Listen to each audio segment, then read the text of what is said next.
Hello and welcome. There is something that's mildly amusing and a little bit ironic going on with limited run games and their Doom Classics collection on the Nintendo Switch. So it turns out that this company, whose ethos, whose mantra is, hey, we want to preserve games with physical media. That way, if somebody turns off a server somewhere, you can, I'm going to clap, sorry, always play your game. Like that's what they're all about. That's what they talk about. That's their big, not their one big, but one of their big advertising points.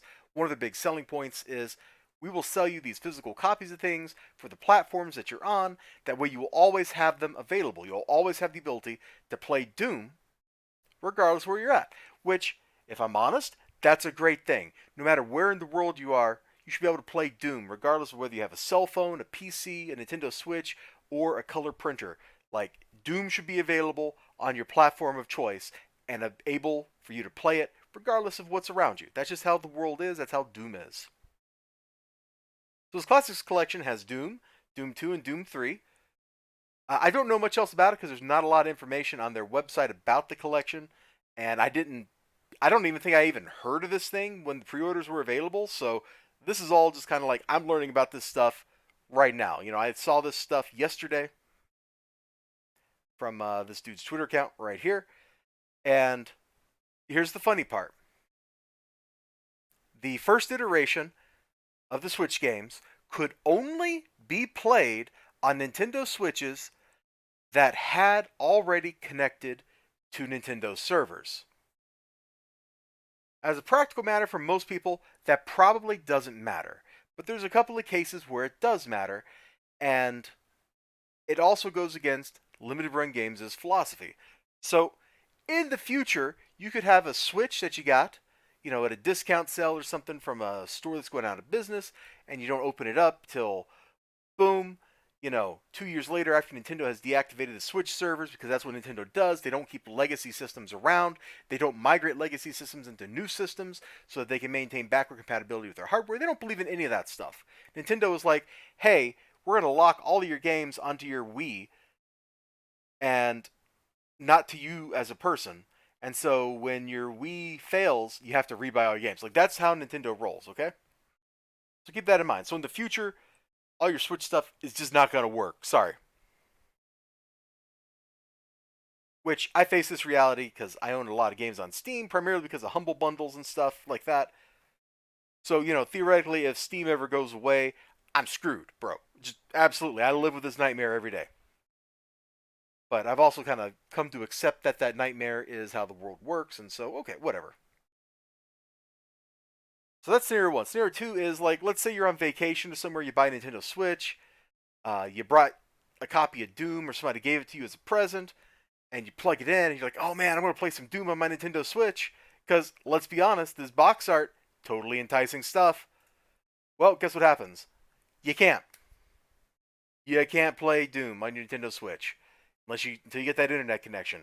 So, you're out at the beach, you're at, I don't know, some beach in Baja, California, you're soaking up the sun, you're like, oh man, I want to kill some demons. You get your Switch out.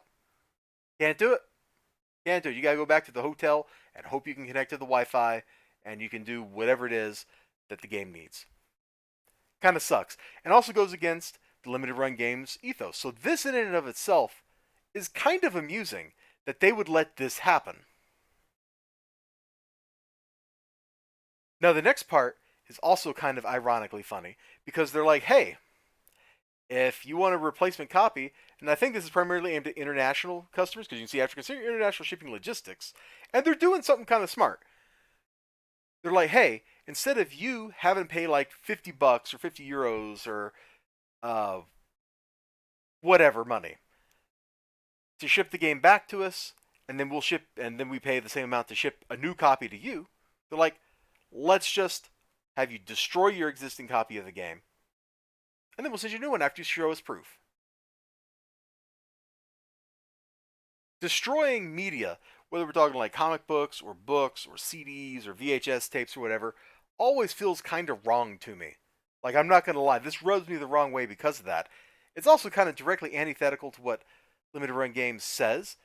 It's understandable because if they don't do this, then theoretically somebody's going to go flip like one of those copies on eBay or something and make, 50 bucks or whatever. Okay. And maybe there's contractual obligations with Bethesda that requires them to only have X number of copies in existence at any moment in time. So that's also a possibility. But it's still kind of funny that a company is telling their customers to destroy their products to ship them replacement products. Now, I have seen some of this in other places. This isn't like the only time this kind of thing has popped up in the history of things because shipping is just darn expensive. Sometimes shipping is more expensive than the actual product. Especially like here, this game I think it was like 40 bucks for the Switch.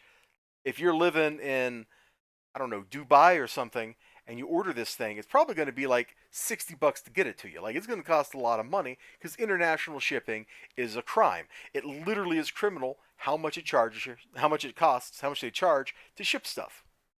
So I get why they're doing it. But man, please include your name and email in the photograph. Oh man, somebody at Bethesda or Limited Run Games is going to like leak this one day. And it'll be terrible. A whole bunch of innocent people are going to be implicated in the crime of destroying copies of Doom. Clarity is essential for our support agents to confirm that the correct media is destroyed so we can dispatch your replacement copy. True. And there's also probably going to be some people out there that game this photo too. So, how effective this is going to be, I don't know. But the whole situation is really silly. And I just kind of sit back, I shook my head, and then I chuckled at it. Like, that was my reaction to this. Just having to cut media in half or whatever, or filing the contacts down or something, that just seems ridiculous to me. Anyway, you all have a great one.